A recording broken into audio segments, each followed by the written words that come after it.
I think early on when you're like, yeah, I really want to like create these awesome videos and you've got all these ideas, you're like, I really want to get this epic shot. That's all well and good, but at the end of the day, you're doing this for the client and their happiness is what sort of comes first. If they're not feeling it, you can't just be like, I really want to do this. It's like, it's not about you and what you want. Making connections with people is huge for getting ahead. If you're a bit of a jerk or, it's not going to do you any favors. But if you can just be nice and have a conversation with somebody, who knows what doors could open up. Failure is the best teacher, really. You got to just keep doing it and fail and work and find out what works. On a wedding day, tell us about it. You can make some big mistakes. A lot of people think, it's a high pressure situation, there's no redos, there's nothing, it's very much on the fly. You got to be ready for it. And yeah, I've learned a few mistakes. Are you curious about how to spend your life doing what you were born to do? The things that truly light you up and come naturally to you? Well, you're listening to the right podcast. I'm Joseph Bobadilla and I'm a creative business owner running a content creation agency. On the From the Inside Out podcast, we'll meet and interview high performers from all walks of life. If they've got a great story of how they've built something or are simply thriving, doing what comes from the God-given dreams, talents, and gifts that are inside of them, that's who we're going to talk to. So together, let's find out what it takes and the rewards of building your life from the inside out. Wow. I thought I was the only one that did the clap. Really? I don't clap, but for weddings and that, I click. And I was like, to sync that's smart. Well, I need to just get doing time that. code, but I'm like, Dude, I still actually don't know how to use time code. me either. I There just you do go. this and that seems to work. And 5 years into doing this full time, I actually don't know what time code really does. well, I think it's just like a running clock that just keeps going. And as long as you set each camera at the same number, they're just, no matter, so when you stop recording, it just keeps going. It's just like a never ending. I'm pretty sure. I don't know. Yeah, exactly. And But so- I think, so the FX6 has it but I need to get an adapter thing to use it on my other cameras so I can set them to match that. But instead I'm like, who's got time for that? Just do the clicks. And then I just look on the waveform, try and find the clicks. There it is. I love talking shop with you. And I thought it was the funniest thing that you happened to be in Brisbane at the time we were going to record another episode. So, Very so fortunate. welcome to the church. Yeah, I love it here. It's great. Feeling good? Yeah, I feel like it's an inspiring place. I feel like when I walk in the door and see your office and stuff, it's like I could almost, you turn up and you're getting ready to get productive, I guess. Wow. Well, I'm glad you got that from being in the church. It's nice. We probably do need to make more use of the stained glass windows for something. Yeah, for sure. I know that you've had a busy couple days here, chilling out and doing things. But Yeah, just kind of cruising around. One of my good friends is overseas at the moment and his apartment's empty. So, and every time we come down, we never have time to see everybody. So when he was away, I was like, oh, can I crash at your place? A bit of free accommodation. So he was like, yeah, go for it. So that's the best, hey? yeah, I had a bit of a free week. And just thought I'd come down and take some time, not being so rushed. And Paige is here with me and brought the computer and I got some work done yesterday and hopefully a bit of work done today. I think that's just the coolest thing about the kind of work that you do. And so for those of the people listening to this episode of the podcast, we'd love to welcome you and introduce you to my friend Timothy Law. He's from Rocky, which is where I grew up in. And his wife Paige is also here, not on camera. But if we ever glance off to the side, that's who we're looking at. She'd be looking over being like, what are you saying? I should just chirp up. Wait, that ain't right. What are you doing? We should just give her a mic, just to be honest. True, We should actually. just give her a mic. But it's awesome having Tim on the episode today because he's probably been one of the main inspirations for me as a creative. And I think the funniest thing is, and we'll unpack it, is that we actually kind of go back a while, but our paths have kind of intertwined over the years, and especially recently now that we're both doing video work. And for the people that I guess haven't heard of Tim and Paige, they run a business called DejaVu Photo Film up in Rockhampton, where they do the most incredible wedding videos. And people who know Tim will also know that something else that he is, I want to say just as good as, but sometimes I wonder if you're better at, is the art of making coffee. Yeah, I'd say maybe equal, I guess. I don't know. Well, you got to think about how many hours you put into each thing, I guess. I've sort of done both side by side, but maybe more coffees than video, I guess. How long have you been doing the coffees for? I think it was 2016. Probably about the same time I started doing video as when I started doing coffee. It was like I was a bit of a no-hoper, going nowhere in life. And then next thing, I sort of get this opportunity to start learning how to make coffee. And then at the same time, I started getting into video. And it was kind of like, now I've got 2 careers. Like, what do I do? Both. Yeah, it all really happened at the same time. And I remember thinking, this is crazy. Like, because before that, I was just working at Subway, like literally just casual, making sandwiches, going nowhere. And then, my friend who managed a cafe, they were opening a second store. And he's like, we need somebody to run this cafe. Like, would you be keen? And I was like, yeah, let's do it. I'm down for a new job. So he sort of trained me up. And then, I managed this cafe. I did that for 5 years or so. And at the same time that was going on is when I sort of creatively started getting into doing a bit of photography and video and getting into weddings. And so it was all sort of happening at the same time, really. That's like a super condensed version of what I'd love to talk about today. That's pretty much it. That's the gist of it. Thanks for coming on. No worries. No, but the coolest thing about the coffee and video thing is, if for anyone who knows creativity and kind of Instagram and the things that people love to shoot, it's always coffee. There's always B-roll or photos of coffee, and you just actually are good at both. Yeah, I don't know. It just kind of worked out that way, I guess. I don't know. Like, I think the bottom line is if you enjoy it, you'll naturally be good at it, because if you're not good at it, you enjoy it and you're just going to get better because you're just going to do it no matter what, kind of thing. So that's some wisdom right up top. But I actually think it's a really relevant thing that you mentioned the Subway portion of your journey, because there is a question that the previous guest on the podcast asked you without knowing who you were. And that question is, would you ever consider going back to work for someone else? Yeah, I would. I currently do still kind of, like, I still do cafe shifts as a bit of more just because I love it, really. It's not really about the money. It's more just like I enjoy making coffee and I enjoy the social aspect of it. So I guess you could say the last few years I'm a bit of a freelance barista. Like, I kind of just go where the coffee needs to be made, if that makes sense. I see you, there's a cafe in Rocky called Early Birds, and I see you posting stories at Early Birds pretty regularly. I guess you do a bit of work there. And I was just in Rocky this last weekend, and Josh, my brother, told me that there was once or a couple times that you would just, if it gets busy, you just hop on. Yeah. It happened a couple of times.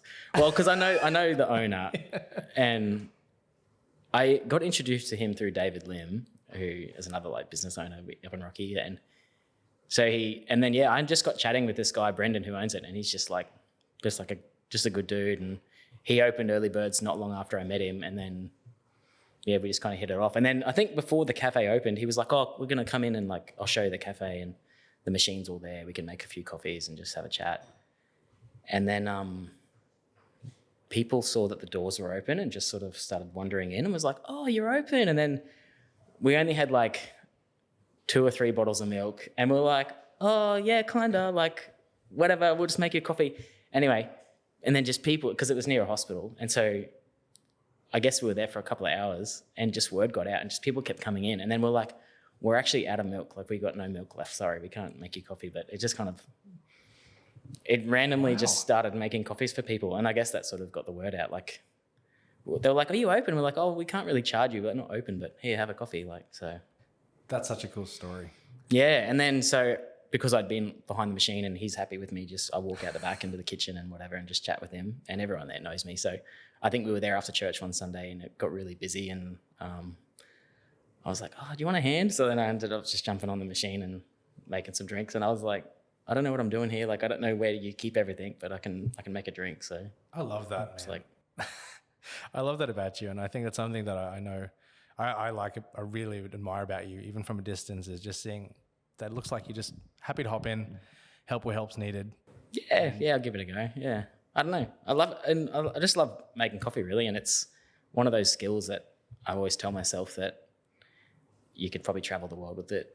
And even if you're away somewhere, like I kind of put myself in the shoes of, say if I go to a cafe here and they're getting slammed and Bruce will be there by himself. And I can say, oh, do you want a hand? But then I'm kind of like, this guy doesn't know me. And I know that if I was in a cafe working and I'm under the pump and some guy comes in and says, oh, do you want me to help you? I'd be like, mate, go away. Leave me alone. So I'm just kind of like, yeah, whatever. They'll figure it out. Yeah. But I don't know. It's kind of one of those things that you can generally slot in anywhere, I suppose, and just give it a go. So, yeah. I feel like both of the, like again, going back, you do both the coffee and the videography and photography. I feel like all of that allows you to potentially travel. And so I'm curious because I want to go all the way back to kind of your early days. And for, again, people who don't know, I hinted at before, but we kind of grew up together in a way. We went to the same church and the same school. And I specifically remember the year where both of us were sitting next to each other in our ACE cubicles in up to Mr. no Snell's good. class, I think. Up to no good. And I was making boxes, origami boxes out of paper. And you were, I don't know what you were doing, but we were both up to no Just good. drawing, probably not doing any schoolwork. Yeah, I was hopeless in school.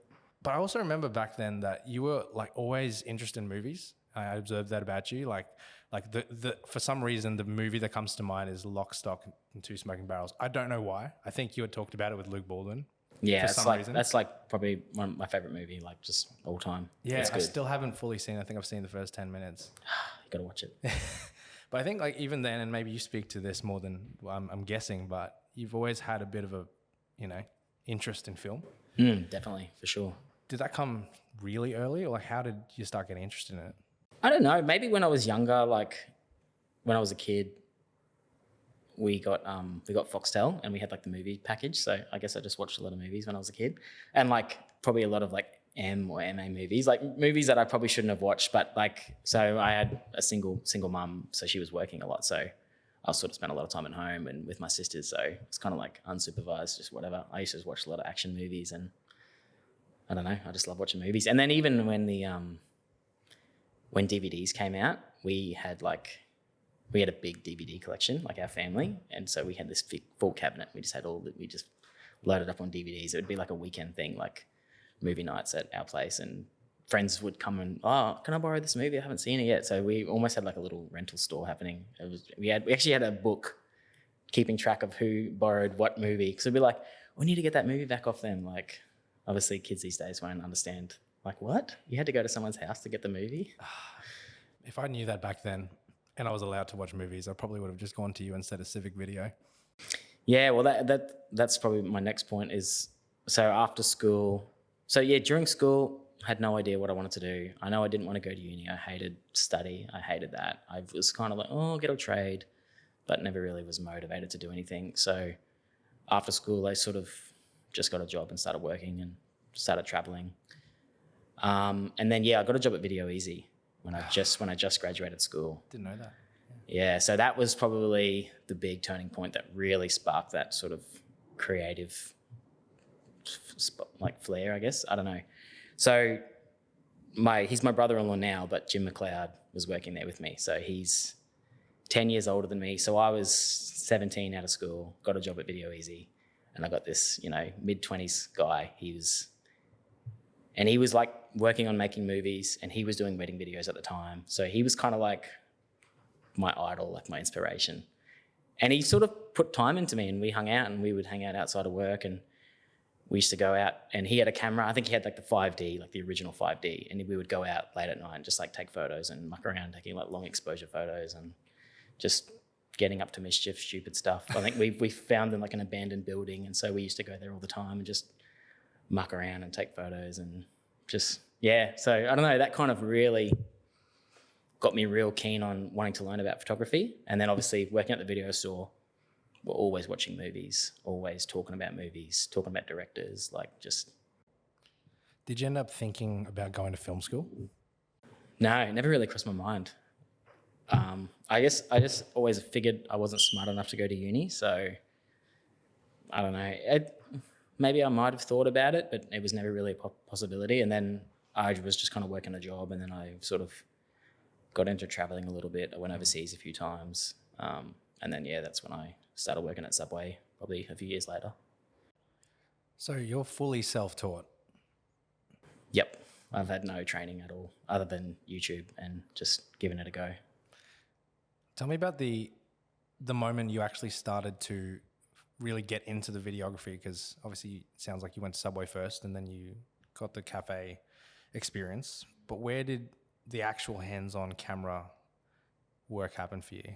So it's probably in those years when I was sort of just working and saving up and traveling. I went overseas a few times and went snowboarding a couple of times, and I got a GoPro when the GoPros first came out. I think I had like the Hero. I think I might have bought the Hero 3, like the original like Hero 3.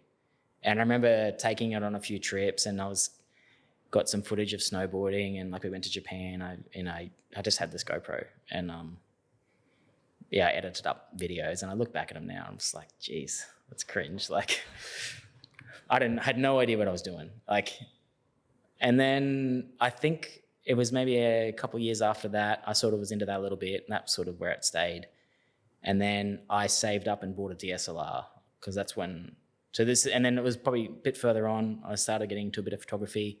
I saved up. I bought a Canon 70D, which I kind of just did a bit of research, and I wanted something that was good, but not like the best, but not the worst. And it just so happened that this camera that I didn't know actually had really like groundbreaking video specs. Like it had like touch autofocus tracking, like back then. What year is this? 2015, maybe something around that sort of time. So, and then I had this DSLR with just like a kit lens, and I just took photos. One day I figured out that I was kind of just mucking around with it, and I was like, oh, it has video mode. And then I was kind of like, oh, this is cool. And then I think we went on a trip somewhere, and I sort of edited up a little video and I was like, it looked way better than the GoPro. And then I sort of just, that's it. And then one day, somebody at church was like, oh, I need somebody to film this wedding for me. Like I think she was studying film and was working for like a wedding video company and had a job filming a wedding, but couldn't do it for some reason. It's like, I need somebody to film this for me. And then somebody said, oh, Tim does a bit of video. And then she's like, can you film this wedding for me? Like, I was like, no way. Like, that is like, not for me. No, thanks. Like, too much pressure. And she was like, I can pay you, it's like, I think it was like 6 hours of shooting, and it's like, I'm going to give you $600. I was like, that's like a week's worth of pay for me. Like, that's good. I was like, oh, I was like, righto. So then I did it. And then I took Guy along. So my mate from who owns the works at the other cafe. So, because he also was sort of, oh yeah, I'll get a camera too. So he bought the same camera as I did. I remember this. Yeah. So, and he obviously is not into it at all. He just had this camera just because he said, what camera should I buy? I was like, oh, I bought this one. It's good. Just buy it, for holiday snaps or whatever.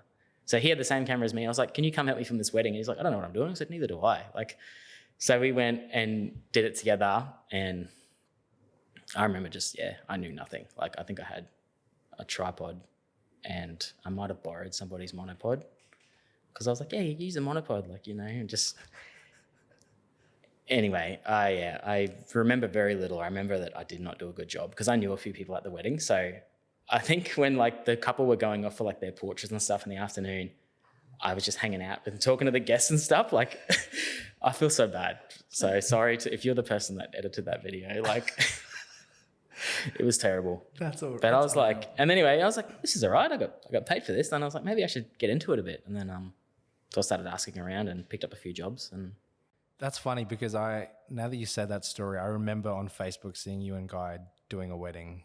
So that's when this began. Yeah, and that was actually like a crazy turn of events, because the people I met at that wedding, like other vendors, are now some of my best sort of friends in the industry, if that makes sense. Like, they were there from day one. Like, so the photographers that were doing it was like Chantel and Danny, and they also happened to be... That's amazing. Like, they photographed our wedding. And also I met Kyle and Celeste, who were playing the music, and like now we're like really good friends with them. We catch up with them all the time, and it's like... And I remember talking to them at the wedding, and they were like, oh, hi, what's your name? And I was like, oh yeah, I'm Tim, just this is my first ever wedding. And they're like, oh, this is great. You know, like you should do it. And they were sort of really encouraged me from day one. And yeah, just all these years later now, they're like really good friends of ours. So. And on a side note, for I guess people who are wanting to get into the industry, because we're both in it, I guess that's also kind of a testament to be nice to people. And when you're doing something, it doesn't matter if your skill is still, you know, getting better. Absolutely, yeah. You're a nice person. Like making connections with people is huge for getting ahead. Like, yeah, if you're a bit of a jerk or, you know, it's not going to do you any favors. Like, but if you can just be nice and have a conversation with somebody, who knows what doors could open up. Legit. It's and just that's awesome. Yeah. That's a cool story. So a couple of years later, now you're running your show with Paige pretty much full time. Yep, pretty much full time aside from the odd cafe shift, but that's, you know.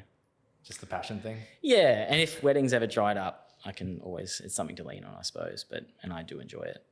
Tell me about maybe the journey of actually doing it for yourself, because I know you did, like you said, you did a few of those jobs for others, and then I know you came across DejaVu before it was even yours. Mm-hmm. So tell me a little bit about what that season looked like. So it was probably not long after I'd started doing it, I'd maybe filmed 3 or 4 weddings. So a friend of mine, he was sort of a friend of a friend, his name was Matt Wall, and he was sort of, you know, Matt Wall, yeah. So I think maybe we went on like a fishing trip or something, and he was there, and he had all this camera gear, and he had some film cameras actually, so that's probably how I got into shooting film. And I was like, oh, this is rad, like this guy's got all these, like that's so cool, and we got chatting and stuff, and then that was sort of the end of it. Actually, I think it was like for Trent's Bucks weekend, and I ended up editing up a video that weekend. Like that was sort of when I was trying to practice. No way. So when I decided that I was going to start getting into weddings, I think I need to really just get good at this. So I need to just make videos. Like if you want to just do something, you got to fail at it. So I just started editing up little videos of anything on my, like if you scroll back on my Instagram, if you want to go back, you know, couple thousand posts. Like 8-9 years ago on Instagram, you'll see that there's all these random little videos of me just like posting a random video of just nothing. I guess I just was just trying to shoot all the time. Anyway, let all that aside. So Matt was he was working for DejaVu. So it was a company started in Rocky by 2 friends outside of school. One was doing photo, one was doing video. Yeah, so they pretty much stopped doing photography side of things and focused mainly on video. And then she had to move away to Melbourne. And so she had all these weddings booked in Rocky. And then so she got pregnant, was having a baby. So she's like, I can't fly back all the time. So I need somebody to shoot these weddings for me. And so she had Matt and another guy doing it, but it sort of didn't work out. And Matt needed somebody to help him. So then he saw that I was doing video and was like, oh, this guy, Tim, like he's getting into it. We should, you know, put him on. So, I sort of just showed him a couple of videos I did. And they were like, yeah, great. You want a job? So I went from finding my own weddings and doing, you know, 1 or 2 here or there. Like I'd sort of skipped that whole stage of trying to find work, and I went straight into, I think the first year with DejaVu was either 2016 or 2017, and I did about 20 weddings, I think, 15 weddings. So I was just shooting lots of them, and we kind of shared the editing around. I did a few of the edits, they did a few of the edits. So I pretty much got a big jump start on experience. Like I didn't really have to go find bookings. So they just were all there for me because this company was already established for a few years. And then doing that for a few years, working for the company, we sort of just built it up a bit, got the reputation. Really, like, I guess because I loved it so much and I was constantly looking for ways to get better, and I really just treated it like it was my own. You know, even I think when I filmed your wedding, like I didn't do that for DejaVu, but I still put like the DejaVu logos on it just to try and help build the brand up, because it was like, we'd only ever done weddings around CQ and you got married in Mullaney. So I was like, you know, if we can get weddings in Mullaney, that'd be awesome. And, you know, to this day, I still pick up a few down there. So that's so cool. Thank you. You're very welcome. So kept doing that for a few years. Sort of Matt moved on, and then I ended up getting Jim. So now he's my brother-in-law. He was also doing weddings back in the day, and I needed somebody to help. So I was like, hey bro, you want to come out of retirement and get back into weddings? And he was like, nah, I'll never do it. Like, cause he was doing it back in the day of like DV tapes and stuff. And he's like, nah, weddings are horrible. I said, it's pretty good now. We've got mirrorless cameras, you know, like it's pretty easy. And so brought him out of retirement, and we sort of did that together for a few years, and it was really good. Just me and Jim just hanging out shooting. It kind of got to the point that the owner was looking to move on and a new season of her life. So yeah, just we ended up buying the name off her and sort of took over. And at first I was like, at first I said no. I was like, no, I don't think we'll buy it. I think we'll just move on and just start our own thing. But yeah, I think it was probably the best thing we ever did, really. Because then that was sort of just after COVID had hit, which I was sort of a bit unsure of how things are going. We just had a really quiet year, but then post-COVID, things just blew up and just gone crazy, and it really hasn't stopped since. Well done, man. So how is it going at the moment? It's good. So yeah, the post-COVID years were just like crazy, and it was gone from we had a bit of a team working, so we had a few shooters and a few photographers and a few of us editing, and then since we took over, it kind of just stopped, and I just tried to do it all myself. And it was at that point too, not long after that I ended up quitting working at the cafe. So this whole time I was still working at the cafe full time and doing weddings on the side. Oh wow. Yeah, so you juggled it for so I was managing the cafe for about 5 years. Wow. And then the owners were really great. They were like, from day one I told them, I said, look, I've got this wedding thing going on. I'm not available weekends. I can only work during the week. So they were fine with that. And it was morning work, usually. So I'd do 5 to 1 or 5 to 12, sort of most, Monday to Friday, and then take the weekends off to work. And then, yeah. That's a pretty full week still. Yeah. It was a pretty full on time, but it was good. I think I tried to find a balance. It was easier having the team around us, but once we sort of took over and it was, we sort of really had to knuckle down a bit on trying, because COVID, it was like a bit of a tough time. So I was like, if I can do as much as I can do myself, then I don't need to like paying other people, and it's sort of like, make the business sort of grow a bit that way, I guess. Awesome. So now it's going really well. We've sort of come down from the COVID high, like post-COVID, and things are sort of evening out now. But yeah, the last few years have been really full, and next year's looking pretty good. So that's super exciting. Yeah. What would you actually say to someone who was in your position? And I know you've hinted a few things already, but say an up and coming creative that kind of likes the idea of doing photography or video. Mm-hmm. Based on your experience, like how would you advise them to, if they can make a career out of something they like doing? Like what would you say to them? Yeah, you just got to do it. You just got to go for it.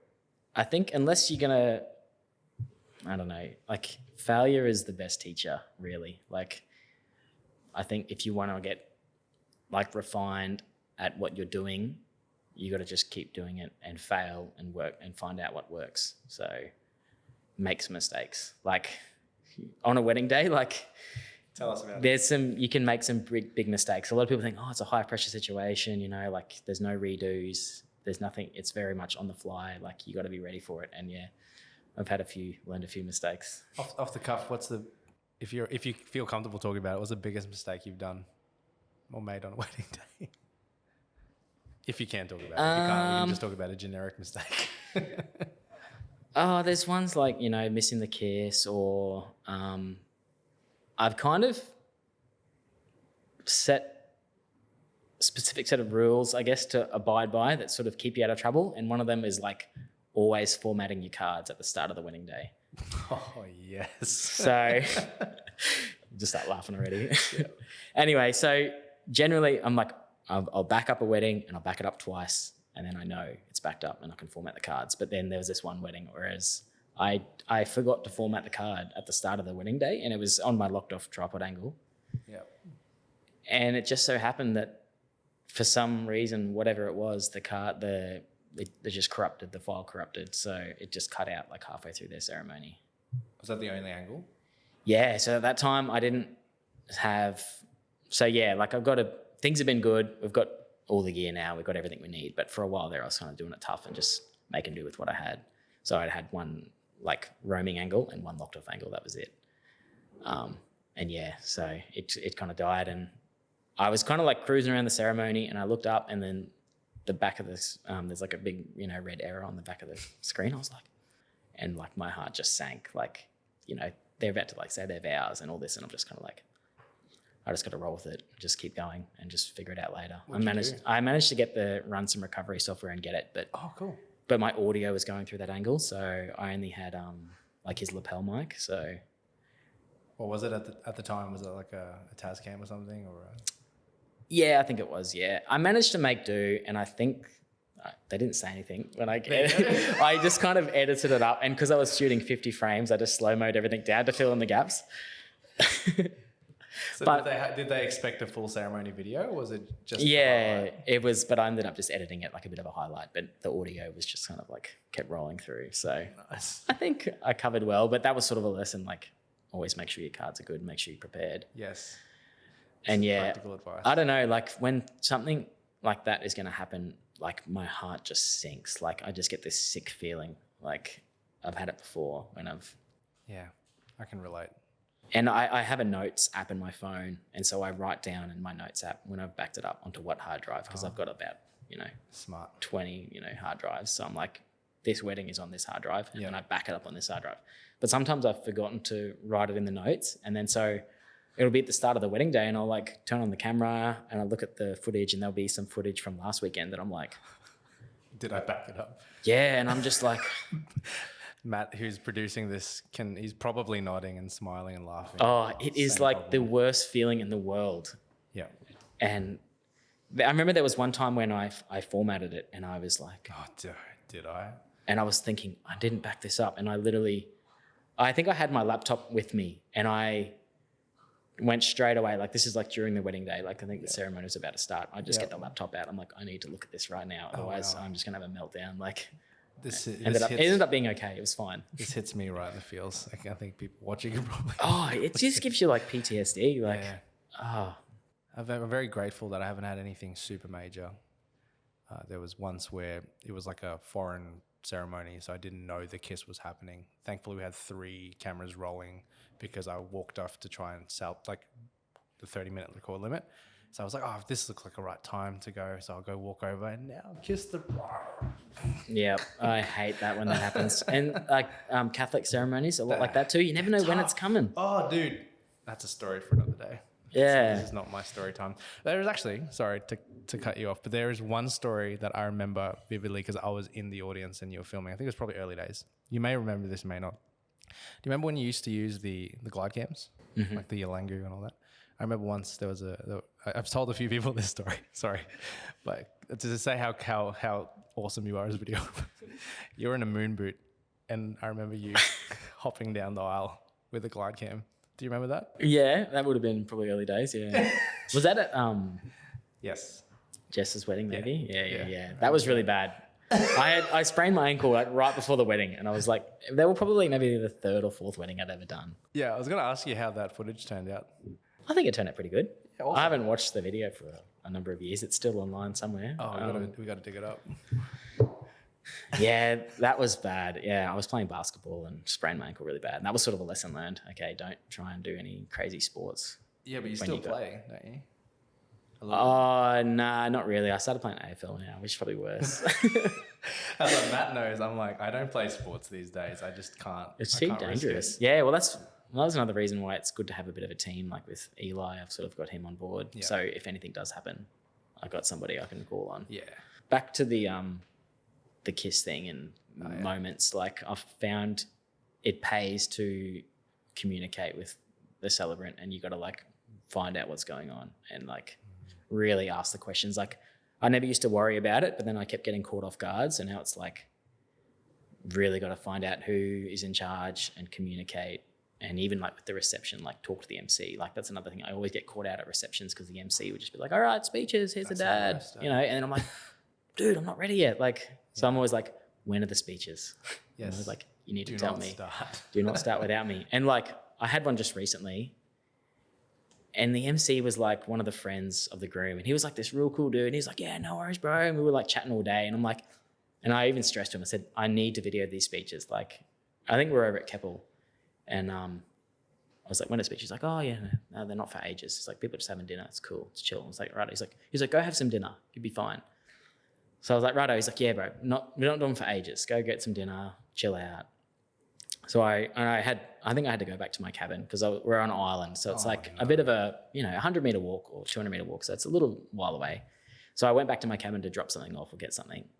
and maybe grab like a drink, like a glass of water or something. And then I came back and they're doing the speeches and I'm like, dude. And then he's like kind of looked at me, he's like, oh, I thought you were over there, but that was someone else. I'm like, what? And he's like, then I was looking around, where is he? And I'm like, oh, come on, man. I'm like, you let me down here, bro. Like, Yeah. I'm like, now I've got to say to the couple, yeah, sorry, the MC just stitched me up. Like, he told me to leave, and then he starts the speeches. I was like, Is that a recent one? yeah, that was last month actually. So Okay. it still happens to this day. Yeah. But Yeah. I kind of just, That's an interesting thing. So, like, is in the wedding industry, would you say you'd have to be pretty used to just being adaptable? oh, very much. You just got to be willing to just go for it. Just always be ready. Yeah. Pretty much camera in hand. So, The best plans sometimes just. yep. And like, I think early on when you're like, yeah, I really want to like create these awesome videos and you got all these ideas, you're like, I really want to get this epic shot. And it's like, that's all well and good. But at the end of the day, you're doing this for the client and Yep. their happiness is what sort of comes first. So if they're not feeling it, you can't just be like, I really want to do this. It's like, Absolutely. it's not about you and what you want. It's about, at the end of the day, it's making them happy. And in the long run, if you sort of have that attitude of, I'm just going to make sure these guys are getting put first and I want to make their experience the best it can be, then they're going to recommend you to other people and it's going 100%. to work out better for you in the long run. Yeah, your video might not be epic and cinematic as you'd hoped, but you're going to get more work because the clients are stoked and they're going to be referring you to other people. It's not really about how cool you think your video is. It's about how happy they are. That preaches, man. And I think that's business fundamentals. It's the thing that people probably don't understand until they get into it. It's not really about what you like to do all the time. If the client's happy, it's a win. Exactly right, yeah. But there's something in there actually. So what are the things that you do now that actually make you happy? Like what are the things that you find are the most enjoyable about the line of work that you're doing? I don't know. It's like, it's a high satisfaction industry. Like when I put together a wedding video and give it to them and then you just see how much they love it. And like, I don't know, it just brings you like that much. I don't know. It's hard to describe how happy it makes you feel knowing that you've made somebody else that happy. Like it's like a massive endorphin rush or something. I don't know. It's Randomly, does that kind of flow into even the coffee stuff to a degree? Like, a little bit. Yeah, definitely. Coffee is very much a love industry. Like, yeah, people are addicted to it. But that feeling of like, when you have a delicious cup of coffee and you drink it and you're just like, oh, yes. Like, it's unreal. Like, you can give somebody that feeling, like, just by like, here, have it. And not just that, but they come in to get their morning coffee and you're just chatting with them, like small talk about their day. And then they have that little 5-minute interaction. Their day's off to a win. Like, they've got a delicious cup of coffee. They've just had an awesome little chat, a laugh, a joke around, and then they get to go about their day. Like, that was the best thing about working in the cafe. Like, day to day, you'd have your regulars come in.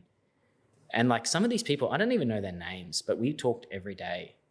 And it was kind of like, I can't ask your name now. Like, we know each other, but I don't even know your name. Like, they know me. They're like, hey, Tim. And I'm like, hey man, how you going? Like, and then every time we'd get somebody new would start, I'd be like, ask their name.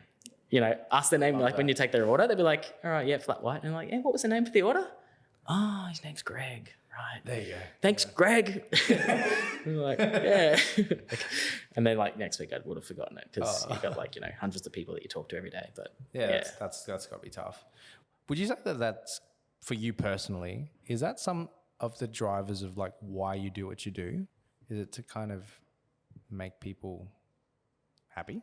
Or to... I guess so, yeah. I don't know. Aside from the creative aspect of it, like I love creating, but I don't know, just that side of it is you just can't deny like how good it is. Like weddings, it's like you're hanging out with people on hopefully, the happiest day of their life. So very rarely is it a bad time. Like, and then, you have this ability and this responsibility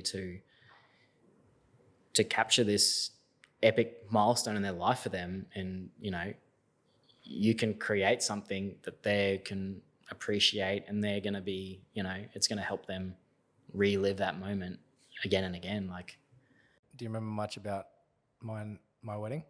yeah, for sure. Yeah, your wedding was awesome. I loved shooting your wedding. That was epic. I just remember not being able to not cry. I was like, this sucks. Yeah, it is a bit like that. I was the same, man, for my wedding. Like, I was like tearing up. I couldn't even like get through my vows. It's just, I don't know, grooms. I can see the love across the room. Yeah, exactly. That's when you know it's real. And like recently I've had a couple really good ones too of like the father, like doing like the first look with the dad and like when he turns around and like, I had one 2 weeks ago and the dad was with the boys, like so with the groom, filming him getting ready and like the father of the bride comes in and he was just chatting to him and he's like, no crying today, all right? You got to be a man, all right? Step it up. And I was like, oh, right. He's like a real blokey bloke. And then when his daughter like was in her dress and we got him out on the balcony, we're like, turn around and just face out, look at the ocean. And then he turned around and he just burst into tears. And like, it was the most beautiful moment. And like, he just couldn't help himself. He was just crying his eyes out. And then afterwards I said, mate, what happened? You said no tears. He's like, oh, I just couldn't help it. I couldn't help it. Like, I was just like, oh, it was just so nice. It just, I don't know, it just fills your heart with joy. It's just. I love that, man. Yeah, it's good. That's really. Sometimes really it even brings me to tears. Like I get teary just thinking about it. I don't know. It's Yeah. just, maybe I'm just a big softie. I think you're the right person for this, the kind of line of work you do. Yeah. I don't know. I really love it. I think, yeah, bottom line, if you do something you love, you're going to excel because you care about it. And if you don't love it, then you're not going to care and you're probably not going to be very good. So Bottom line. yeah, just, I don't know, find out what you love doing and figure out how to make money doing it.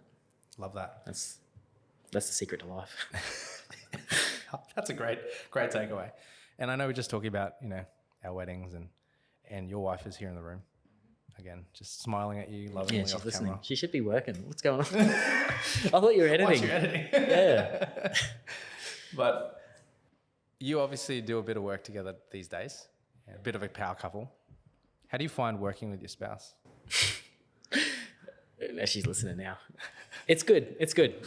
Honestly, we're best friends. So it's sort of, we've actually just been apart for the last week, which is probably the longest time we've spent away from each other in probably the last 5 or 6 years, Wow. I reckon, at least. Yeah. It definitely has its challenges. Like, I think early on we sort of had to find our lane, I guess, and just sort of stick to our areas. Like this, the video business is definitely, it's my passion project. It's something I love doing. So, but yeah, it's worked out really well. I think we make a pretty good team now. Like we got a bit of a system going. It took a little while to get going, but it's good. What are the things that you find are working as doing a husband and wife business?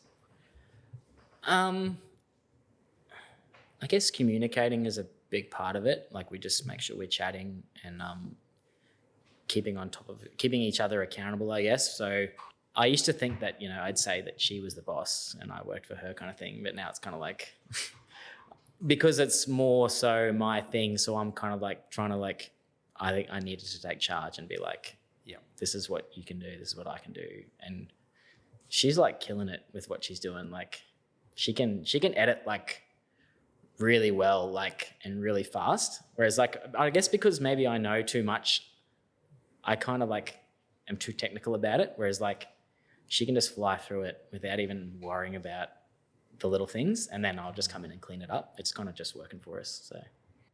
So does Paige mainly do like, what roles? I don't want to pretend like I know. So pretty much she's just like, she just does like the assembly edits pretty much. Yep. But she can smash out one in like a day. Whereas like it would usually take me like a week or so. Are you guys open to freelancing your edits? Anyway, yeah. Yeah. Well, when we get caught up, because like I was really far behind at one point, like crazy backlog, and it's really bad, but she's helping me catch up. So, the system we've got going on is working at the moment. So I'll sort of get a project going for her. I'll give it to her. She'll smash it out. And then I'll be finishing off the one that she just finished. And then by the time I've finished that one off, she's got the next one going. So it's kind of like, we just kind of, yeah. I guess before, when I was doing it on my own, I struggled with doing more than one project at a time. So I would only ever just be working on one project. And that sort of wasn't very smart or viable. And so she helped me realize that we kind of just got to, work as a team and smash it out together. That's great, man. That's great. So in terms of outside of the direct DejaVu wedding videography, we've got a few cameras kind of lying around in different shots at the moment, but you love taking photos and you still, to this day, love taking photos outside of work. In fact, one of my favorite memories in the last month was going through like your endless amount of photos from like a trip you did or a couple of days and just kind of reliving your life through these photos you take on your camera. Yeah, I don't know. I just love it. I guess doing video, even though it's something you love and doing it for work, it's sort of, you can't really deny it becomes work.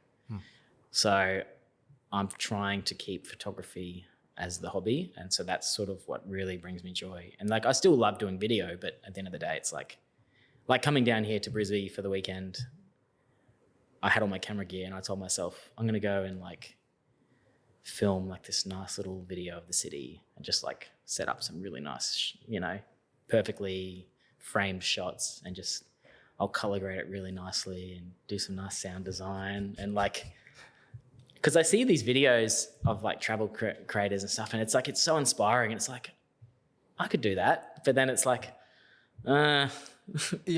like I should be editing. I should be just working on things that I should be working on. Whereas like taking photos, it's like, I don't know, that does not feel like work for me. Like so I'm kind of keeping photo as like the creative outlet of doing something I love that is sort of minimal on the, like, it's like, I've got to go take photos.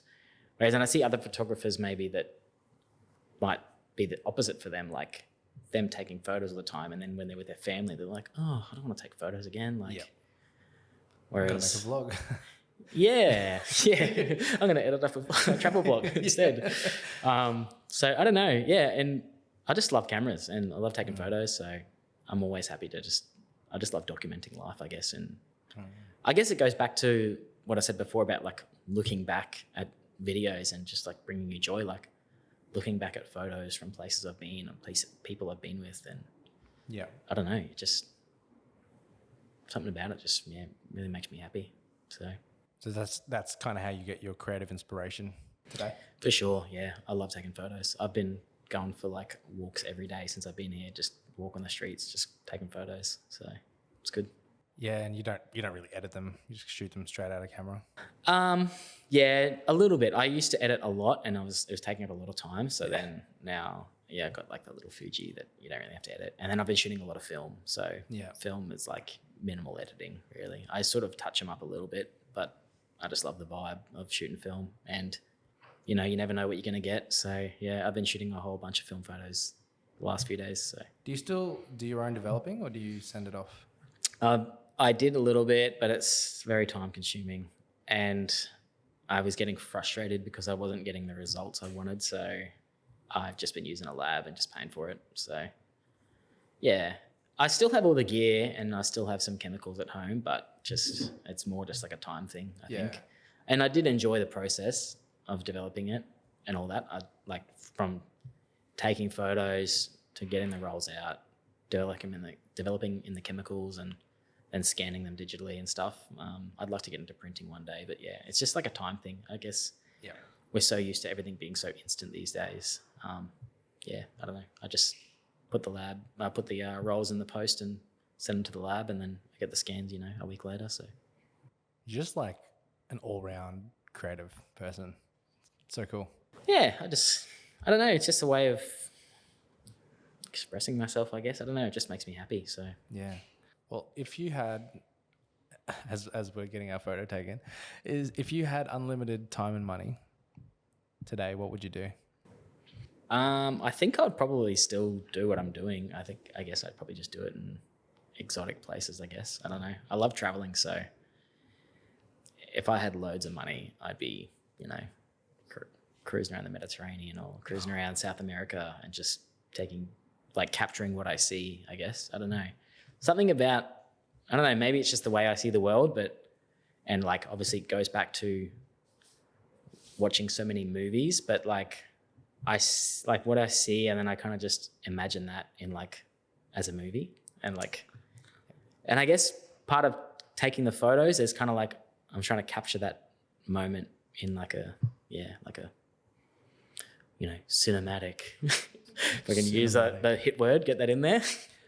I did want to, actually, I want to park a question and hopefully not forget it, but kind of related to that then. First, if you wanted to travel a lot, which is what it sounds like you want to do, with regards to DejaVu and or the coffee, if you could take it to the nth degree for yourself, what does that look like? Like, what's the end game? Yeah, I don't know. I guess I don't want to do weddings forever.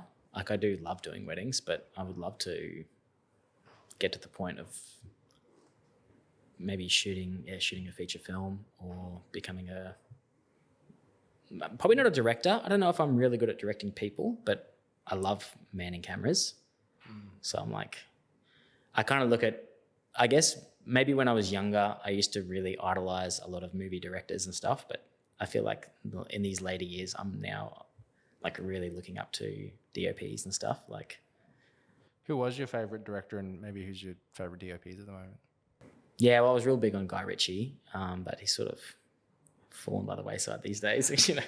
He's not too bad, but his earlier stuff was incredible, like Lock, Stock and Snatch, and more on the DOP side, like Roger Deakins and like Greg Fraser and some beautiful work that they've done. Like, yeah, Greg Fraser. I've just been all about him lately. Like The Creator. Did you see that? I haven't yet. Oh man, shot on FX3, some of it. Or yeah, all of it. Yeah, oh, okay. It is unreal. And like he did the Batman and like June and like good stuff. And like seeing him as like he's an Aussie, so it's kind of like that we can make it. That actually sounds really cool. I'd love to see you direct or shoot a feature film. Yeah, I'd like to get there one day. Recently, actually, my dad's partner, her brother, I don't know if you know, have you heard of Mark Toyer?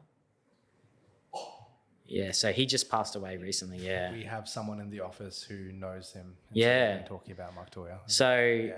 So my dad's partner, it's her brother. Oh my gosh, the world is so small. Yeah, and so I got to meet him earlier this year. Meet him. Yeah. I never got to. He's like a red. Yep. Ambassador, like pretty much, yeah. So earlier this year, I got to go to his house and we chatted for like a couple of hours. It was awesome. It's one of the people I wish I'd met.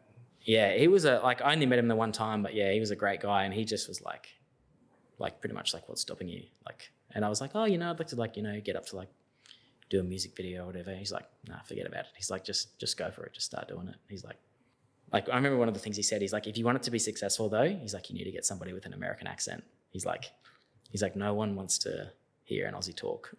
He's like, you just need to have an American accent. And he's like, and you'll be sweet. You'll make money and it'll be good.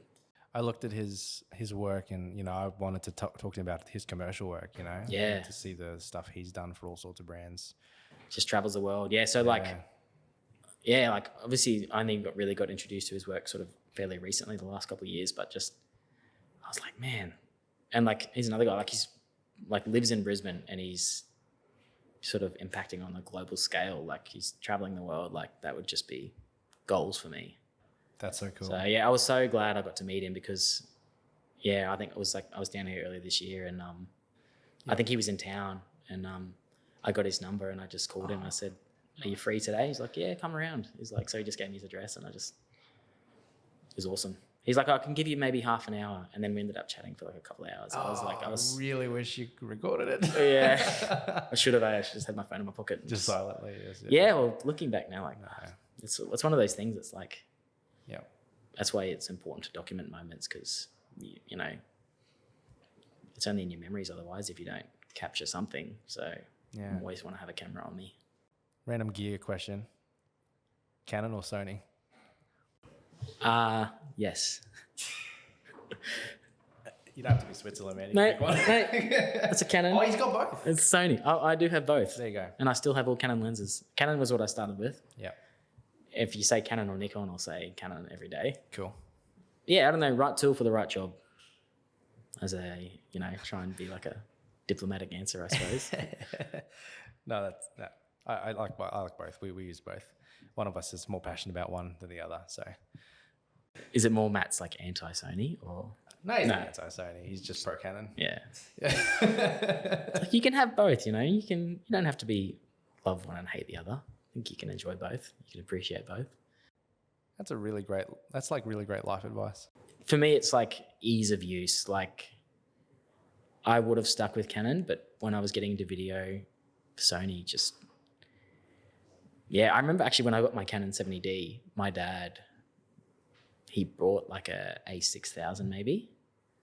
And he's like, oh, mirrorless is the way to go. It's the future. And I was like, I'm like, nah, Canon's where it's at. Like, because I was just taking photos. And then when I started getting into video, and then I was like, I got into the wedding film school podcast, you know, Craig Adams. Yeah. So that was when I first started. He was sort of going hard with that, and he had the A7S II. And I was like, I'm going to buy this camera. And I remember like, I had no money. I literally got like a loan out to pay for it. And then I was in. And all I had was that and like one lens. And I just used that all day. And then I think I had a vintage lens from one of my film cameras, and I managed to buy an adapter. So I got a 50mm lens. I was using vintage glass back then just because it was cheap. Would have looked cool. Yeah, I look back now and I'm like, yeah, like the colors and stuff were like terrible. I had no idea what I was doing. But like, I think we're spoilt now with how cameras are. Like, it's ridiculous how good we can get it. Like, I feel like we really struggled, you know, a few years ago. It was like living in the dark ages, I guess. I don't know, compared to now. I'm sure Jim in his DV tape days would have been. Well, yeah, he was frothing. I think when we were doing it, he got a GH5, I think, or GH5S maybe. And he was just like, he was loving it. But because it had the micro 4/3 and he loves like his real tight zoomed in shots. So he had I think he had a 70-200 and he mounted it on this thing and it's micro 4/3. So it ended up being like a 140 to 400. And he had the speed booster as well. So it made it so he would be like getting so far back and getting these crazy tight shots, like crazy depth of field. Put that on a gimbal. And then like when we'd be shooting, like I would get the wides and he'd get the zoomed in ones. And if he ever did it on his own, I'm like, where are the wide shots? He got no wides, like all just zoomed in the whole time. I'm like, he loves it, eh? Yeah, I love that. It is cool, but it's like you gotta have a balance. Yeah. Now this has been a great chat, Tim. And I guess as we get to the kind of the end of it, just throwing back to, you know, school age Tim, do you feel like you would be proud of what you're doing today?